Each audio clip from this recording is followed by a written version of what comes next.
না? রিয়া তোর জন্য বাসর করে ওয়েট করছে, এটা তো তুই পরও করতে পারতি। হ্যাঁ যাচ্ছি, সবাইকে টাকা দেওয়া হয়ে গেছে, মাত্র 10 মিনিটের মতো লাগবে। ভাইয়া তুই রুমে যা তো, সকালে হিসাব নিয়ে বসিস। প্লিজ আপু এই কথাটা আরেকবার কর। ফাইজলামি করবো না, কিন্তু অনেক পাগলামি করছো। আচ্ছা ঠিক আছে, তোরা যখন এত করে বলতেছিস, হিসাব কালকে সকালেই করবো, এখন বাসর করে যাই। এই ভাইয়া, কত কষ্ট করে তোর বাসর সাজালাম, আমাকে বকশিশ দিবি না? কত টাকা চাস বল? বেশি না, 500 টাকা দিলেই আমি খুশি। 500 টাকা দিলেই খুশি?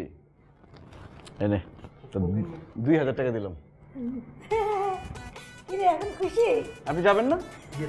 চলে কি ছবি তুলবেন আপনি? বাসা করে ছবি লাগবে আমার প্রয়োজন। আচ্ছা আমি যাইতেছি, ওনার সাথে একটু আলাপ করে আসি। আপনি একটু আসেন, বাইরে আসেন, আমি একটু কথা বলবো। আসেন আসেন।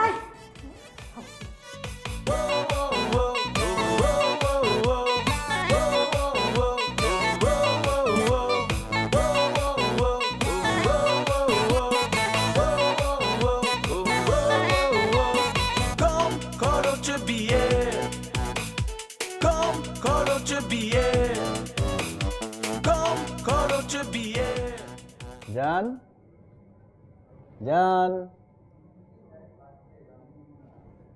এতক্ষণ তোর আসার সময় হইছে? হ্যাঁ এই কি করতেছ? কি করতেছ? এতক্ষণ লাগে কেন? হ্যাঁ এতক্ষণ কি করতেছিলি তুই? কতক্ষণ ধরে আমি ওয়েট করতেছি, হিসাব করতেছিলি? হ্যাঁ বিয়েতে কত খরচ হইছে এগুলার? আরে হিসাব তো শেষ হয়ে গেছিল, আর মাত্র 10টা মিনিট লাগতো। ওরাই জোর করে আমাকে বাসর করে ঢুকাই দিল। তুই যা রুম থেকে বাইর হ, তুই হিসাব করে 10 মিনিট পরে ঢুকবি। তোর কাছে কি হিসাব সব কিছু? আরে কি আশ্চর্য, তুমি আমাকে তুই তুকারি করতেছো কেন? সরি জান, আজকের পর থেকে কোনো হিসাব করবো না। মানে আমি হিসাবি লোক দেখছি, কিন্তু তোমার মতো হিসাবি লোক একটাও দেখি নাই। ম্যাগনিফাইং গ্লাস দিয়ে হিসাব করা, এটা হিসাব বলে না, এটা একটা ক্রাইম। তুমি একটা ক্রিমিনাল। আচ্ছা ঠিক আছে, আমি ক্রিমিনাল। আচ্ছা আমাকে একটা কথা বলো তো, এত হাসি খুশি কেন তুমি? হ্যাঁ পুরা বিয়েতে তো মুখটা করে ফুলে গোমরা হয়েছিল, এখন হাসতেছো কেন? হাসির একটা কারণ আছে। কি হয়েছে? তুমি তো জানো না, আমার চাকরি চলে গেছিল। তারপর? হ্যালো স্যার, আসসালামু আলাইকুম। ওয়ালাইকুম সালাম। ফাহিম, তুমি কেমন আছো? এই তো স্যার আছি, আলহামদুলিল্লাহ ভালো। আপনি কেমন আছেন? আমি ভালো আছি। আচ্ছা শোনো, আমাদের অফিসের যে করাপশন হয়েছিল ওইটার ফাইলটা আমার কাছে এসেছে। আমি সরি, তোমাকে অনেক বকাঝকা দিয়েছি, চাকরি থেকে বিদায় করে দিয়েছি, তুমি আমাকে ক্ষমা করে দিও। ছি ছি স্যার, আপনি কেন ক্ষমা চাচ্ছেন? শোনো, আমি তোমাকে বিনীতভাবে অনুরোধ করছি, আগামী সপ্তাহে তুমি অফিসে জয়েন করো। Sir thank you so much, thank you. আর এই মাসের ফুল স্যালারি তোমার অ্যাকাউন্টে কিন্তু চলে গেছে। জি স্যার। ঠিক আছে, সি ইউ নেক্সট উইক। আসসালামু আলাইকুম স্যার। বুঝলাম না, এত কিছু হয়ে গেল তুমি আমাকে বলো নাই কেন? আরে বিয়ে শাদির মধ্যে সবাইকে টেনশন দিয়ে লাভ আছে, আমি সব ম্যানেজ করে ফেলছি। আচ্ছা সবাইকে জানাও নাই, আমাকে অ্যাটলিস্ট জানাতে পারতা।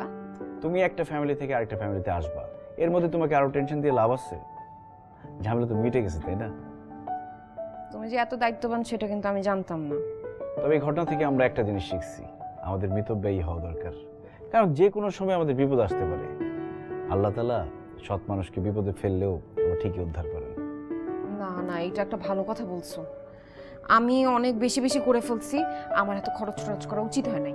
আমি ঠিক করছি এরপর থেকে কোনো আলতু ফালতু খরচ করবো না, একদম মিতব্যয়ী হয়ে চলবো। বাহ, খুব ভালো লাগলো। কম খরচে কিন্তু বিয়ে ঠিকই করা যায়, দেখছো? যদি বউ একটু সাপোর্ট করে। আজকের পর থেকে তোমার বউ ফুল সাপোর্ট দিবে। আমার ভাগ্যটা ভালো, যা হয়েছে ভালো হয়েছে। আমি আমার ভালোবাসার মানুষকেও পেয়ে গেলাম, আবার কম খরচে আমাদের বিয়েটাও হয়ে গেল।